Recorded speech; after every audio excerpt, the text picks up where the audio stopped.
네, 안녕하세요. 코딩함입니다. 오늘은 5월 8일 39일차 투데이 아일런 시작하겠습니다. 오늘의 이슈로는 오늘은 Git 강의 2주차를 좀 들어봤어요. 추가적으로 이슈 할당 하는 방법, 그리고 브랜치에 대한 개념, 그리고 실습, 정리 이렇게 해봤습니다. 이슈가 있어요. 이런 거를 들어는 봤는데 제가 직접 그런 얘기를 해본 적이 사실 없어가지고 조금 어색했던 거는 좀 있었는데, 아무튼 이번 기회에 이슈 할당하고 이슈를 제가 처리한다거나 이렇게 해서 제 앞으로 이슈 등록해 줄게요. 이런 식으로 용어를 쓴다고 해요. 그런 거 이제 해봤고, 이슈 등록하는 거는 참 해보진 않았는데, 여기 보면은 이슈가 있습니다. 뭔가 말 그대로 이슈죠. 이슈가 있으면 이렇게 해서 이제 표시를 할 수가 있고, 여기다 이제 메시지를 남길 수가 있어요.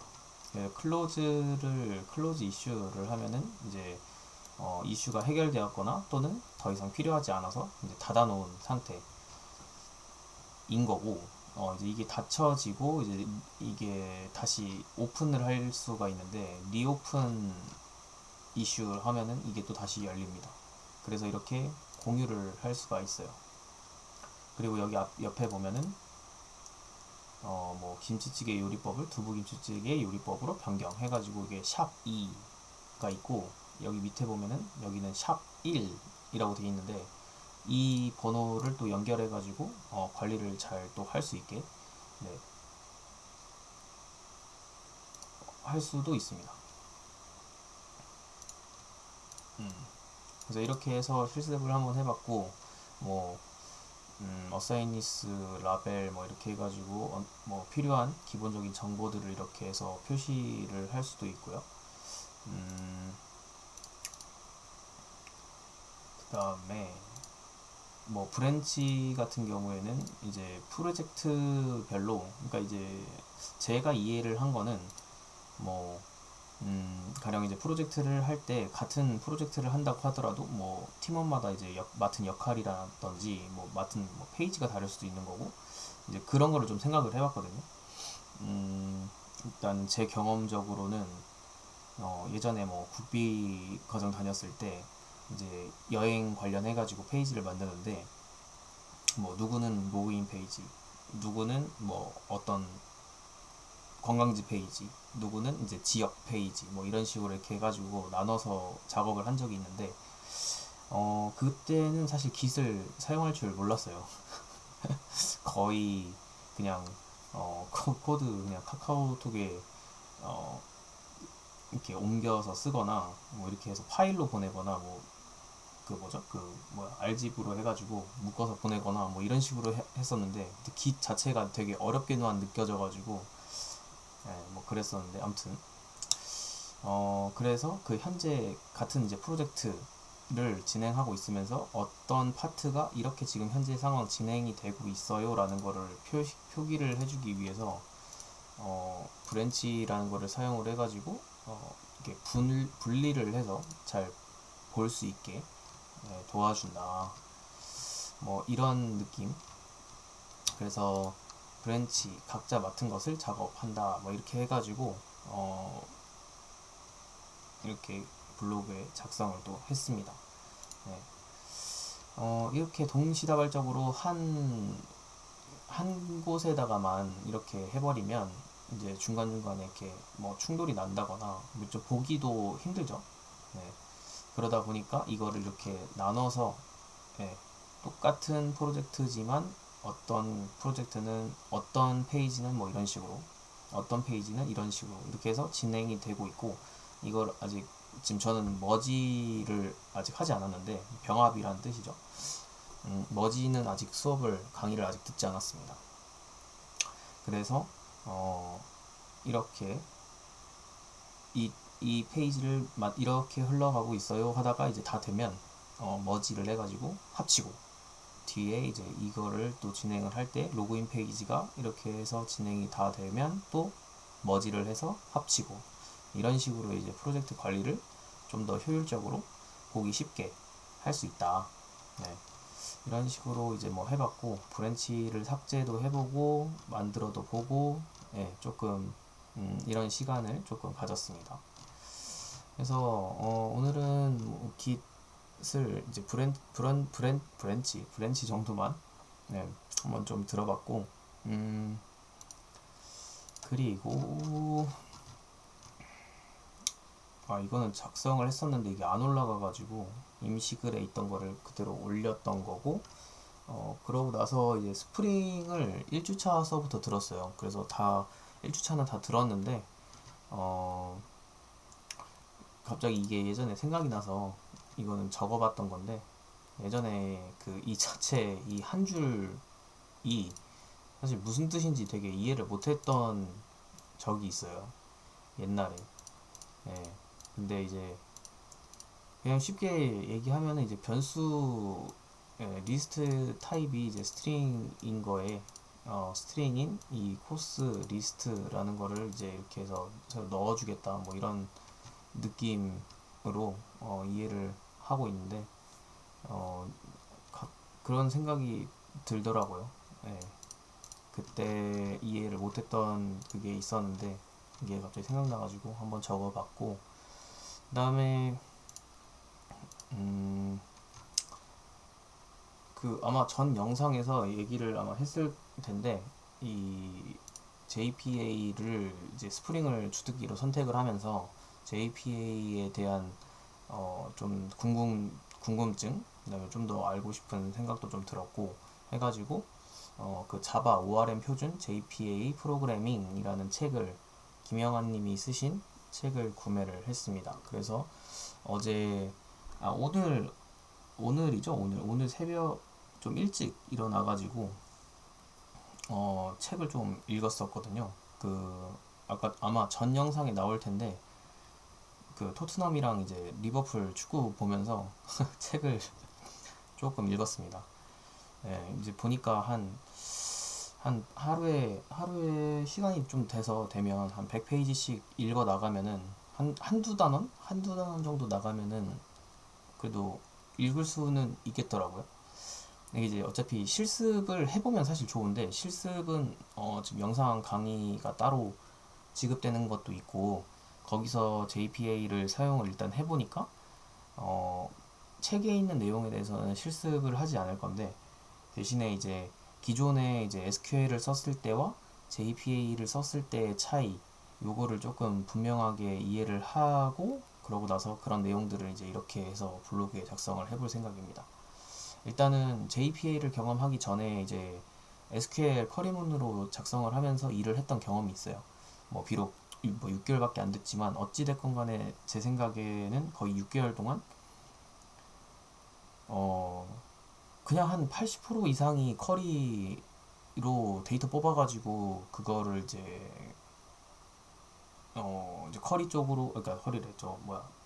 스프링 쪽으로 넘겨서 XML 래퍼 파일로 해서 받아가 주면서 그거를 이제 UI 툴이 또 있었거든요. 거기 툴에 이렇게 보내는 식으로 해가지고 데이터를 받을 수 있게, 표기할 수 있게 이렇게 했었는데, 실제로 기능 구현을 하는 시간보다 데이터를 찾아가지고 뽑아내는 것 자체가 오히려 개발하는 시간보다 훨씬 더 많아가지고, 와, 이게 원래 그냥 개발자가 이런 일을 하는 건가? 약간 이런 생각을 사실 좀 했거든요. 좀 비효율적인 것 같다라는 생각을 좀 많이 했었어요. 근데 그때는 JPA라는 개념 자체도 사실 잘 모를 때였고, 그냥 이렇게 일을 하나 보다 약간 이런 생각으로 있었던 때였는데, 근데 뭔가 좀, 그쵸? 예, 그 공부 처음에 국비 다닐 때도 뭔가 되게 복잡했던 것들이 막 이렇게 막 뭐 만들다가 이제 뭐 스프링 같은 경우에 이제 MVC 패턴 뭐 한다고 컨트롤러 서비스 뭐 DAO 뭐 이렇게 해서 어, 마지막에 DB 쪽에 이제 저장돼 있는 그 EXERD인가?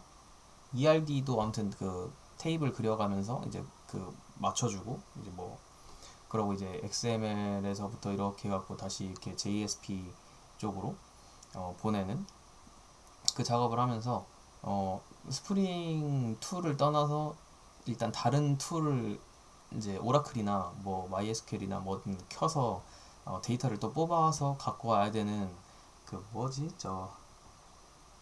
지금 용어를 까면 데이터 포워딩이었나 무슨 포워딩이었던 것 같은데 아무튼 그렇게 해가지고 데이터를 데이터베이스를 가져와서 그걸 또 매퍼 파일에 넣고 그걸 또 갖고 온 걸 토대로 JSP에도 이렇게 뭐 보관법으로 해가지고 이렇게 넣어주고 뭐 이런 식으로 이렇게 했었는데 그러니까 되게 지금 생각해 보면은 그 처음 프로그래밍을 배우는데 굉장히 좀 뭔가 어려울 만하다 약간 이런 생각이 좀 들기도 했던 건 사실이에요.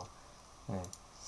근데 이제 그 이번에 그 항해 하면서 하게 되면서 미리 좀 어차피 주특기는 스프링을 하겠지라는 생각 때문에 미리 결제를 좀 했는데 어 미리 그 들어보니까 여기서 일단 강의에서 JPA 강의가 아니라 이제 JPA를 사용을 해보면서 이게 이제 쿼리문 대신 뭐 select from 막 이렇게 해가면서 join 안 쓰고 뭐 그 방법이 있겠죠. 근데 이제 간단한 거를 일단 실습을 해본 수준이니까 사실 뭐 더 좀 겪어보긴 해야 되는데 그 JPA를 쓰고 그리고 나서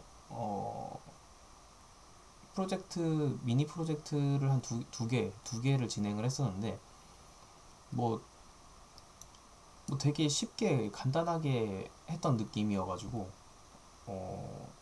되게 뭔가 편하게 느껴졌었어요. 네.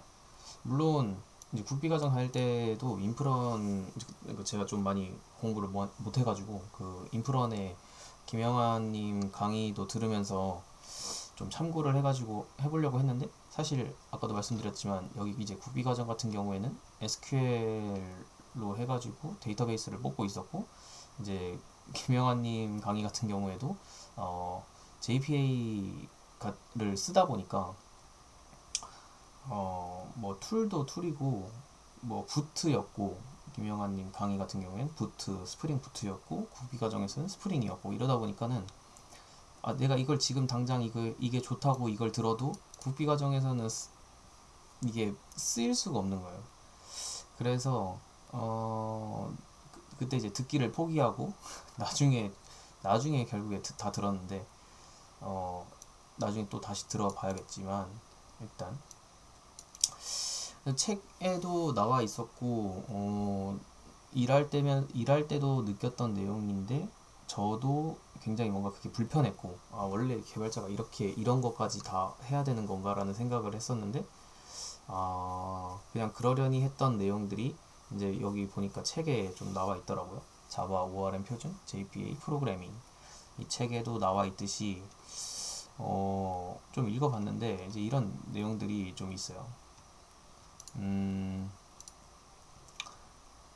여기다가는 작성을 안 한 것 같은데 책에 이제 거의 앞에 내용에 보면 이제 개발자는 뭐 SQL을 뭐야 개발자는 SQL 매퍼가 아니다. 귀찮은 문제들은 이제 JPA에게 맡기고 더 좋은 객체 모델링과 더 많은 테스트를 하는데 우리의 시간을 보내자. 네. 이거를 읽은 이유는 그러니까 뭔가 내가 생각했던 부분이 이제 틀리지 않았구나.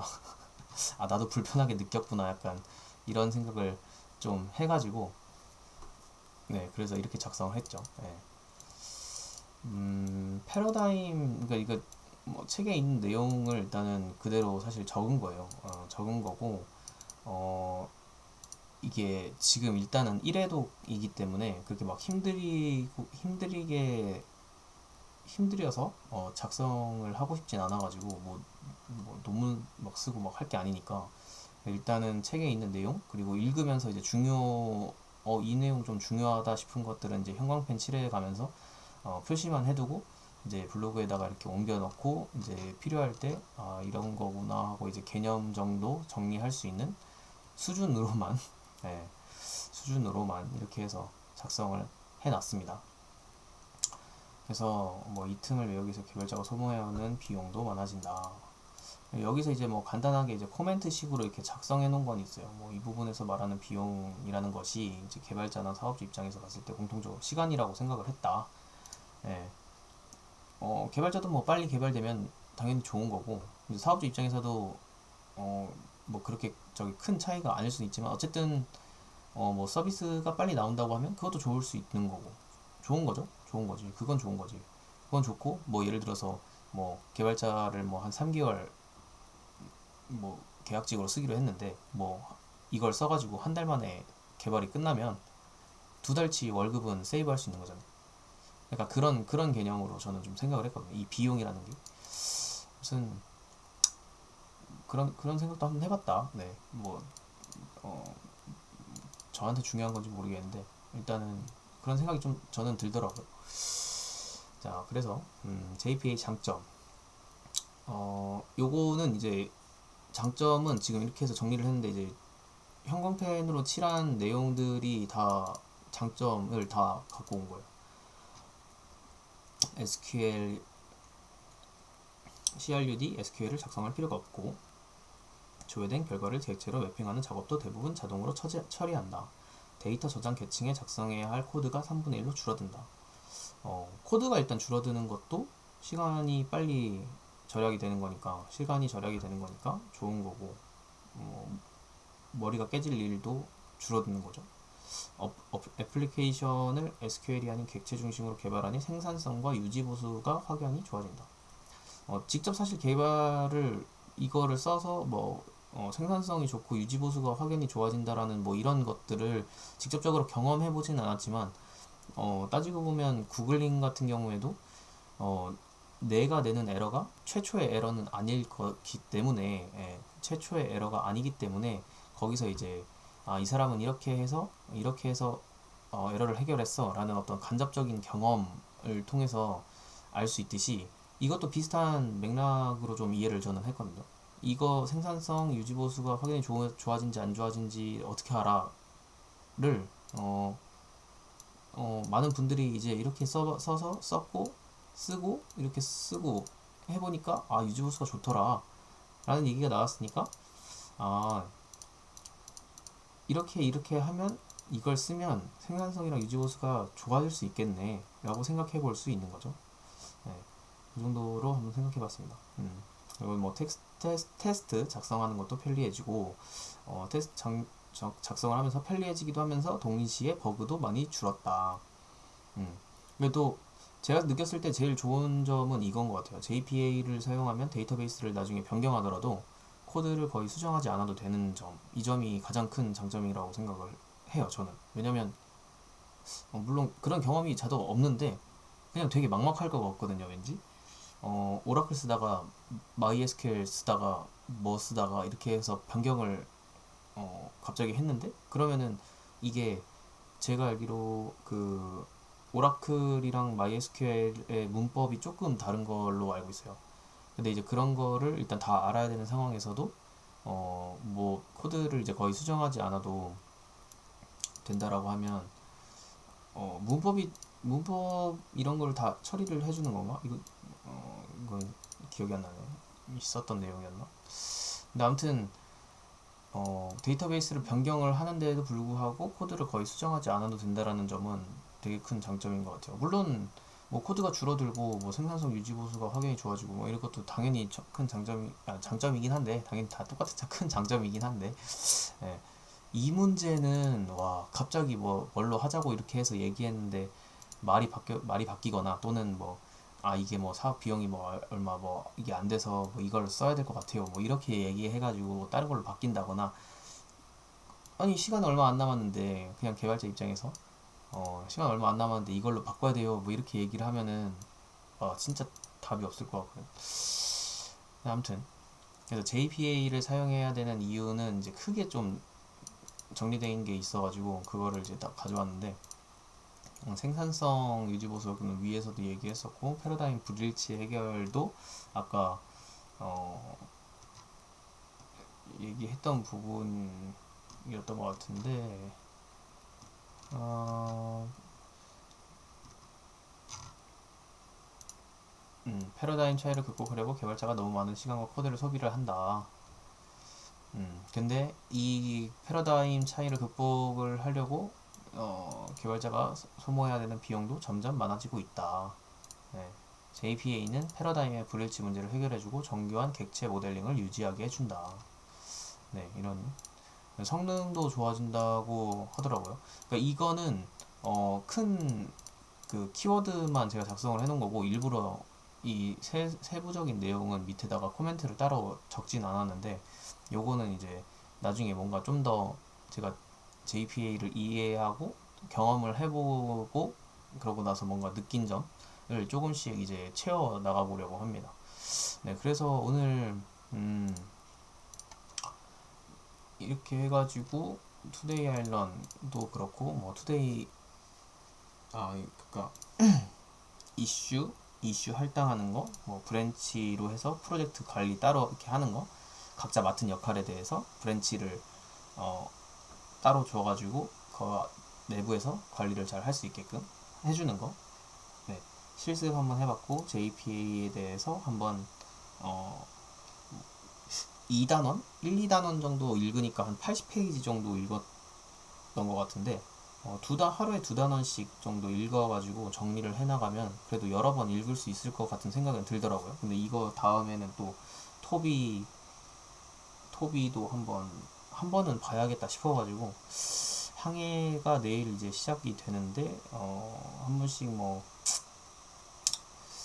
책 읽을 시간이나 있을지 뭐는 모르겠지만 책을 한 번씩 읽어 보려고 노력 한번 해보겠습니다. 그래서 오늘은 이렇게 해서 배운 거를 좀 정리를 해봤고, 그 다음에 2주차 GitHub 벨로그 정리. 이 2주차를 전부 다 듣진 않았어요. 그냥 아까도 말씀드렸지만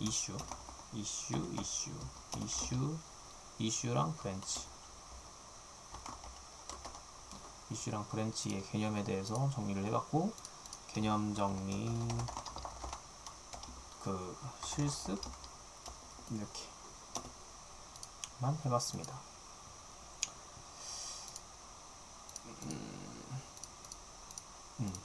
뭐 크게 뭐 실습하고 이게 없어서 그냥 브랜치도 폴더 하나 만들어서 폴더 하나 만든 다음에 커밋, 푸시, 풀 하고 하는 거는 똑같은 내용이라 저번에 올렸던 영상을 참고하시면은 좋을 것 같고, 이슈도 뭐 이슈는 아까 보여드렸던 이 이슈, 여기서 이제 뉴 이슈 뭐 해가지고 이슈를 작성하고 타이틀에 뭐 이렇게 해서 올려놓고 서브 및 뉴 이렇게 해서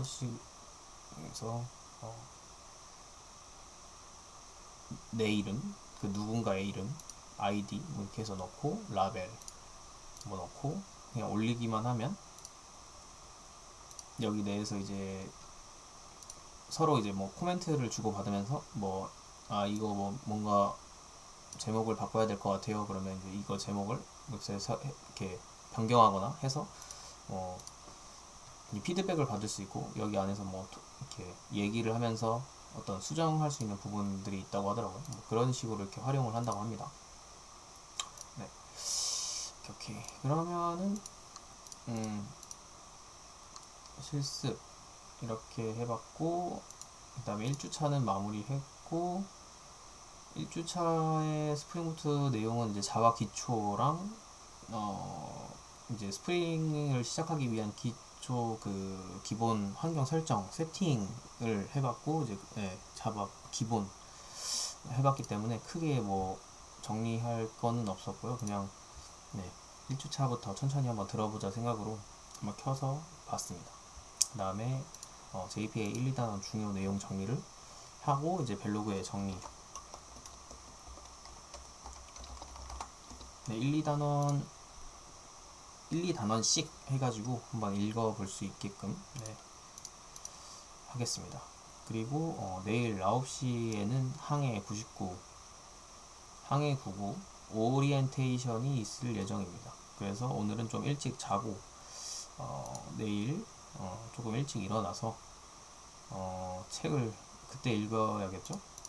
그리고 이제 팀원분들이랑 또 얘기를 해서 그 미니 프로젝트가 이제 첫 주차에 이제 진행이 될 때는 그 기존에 먼저 지급되었던 그 웹개발 종합반이라는 강의를 기반으로 미니 프로젝트가 시작이 될 것 같아요. 그렇게 되면은 이제 파이썬이랑 몽고DB로 아마 프로젝트가 만들어질 것 같은데, 아이디어를 딱히 생각한 거는 없는데, 선수, 아무래도 축구를 좋아하다 보니까, 또 이번 연도가 또 월드컵 시즌이고, 네, 그래서 지금 만들어 놓으면은 월드컵이 언제야? 10월, 이번에 10월인가? 6월, 보통 여름부터 하지 않나요? 저는 기억 잘 안 나는데, 아무튼 뭔가 그런 응원 메시지를 남길 수 있는 약간 그런 거를 한번 의견을 내보고 싶은데, 어떻게 할지 고민이네요. 아이디어가 지금 딱히 막 생각이 안 나서 간단하게 만들되 중간에 이제 아이디어로 해서 기능을 더 추가할 수 있는, 네, 그런 식으로 한번 가보려고 합니다. 네. 일단은 오늘은 투데이 아일러는 이렇게 해서 마무리를 하도록 하겠습니다. 감사합니다.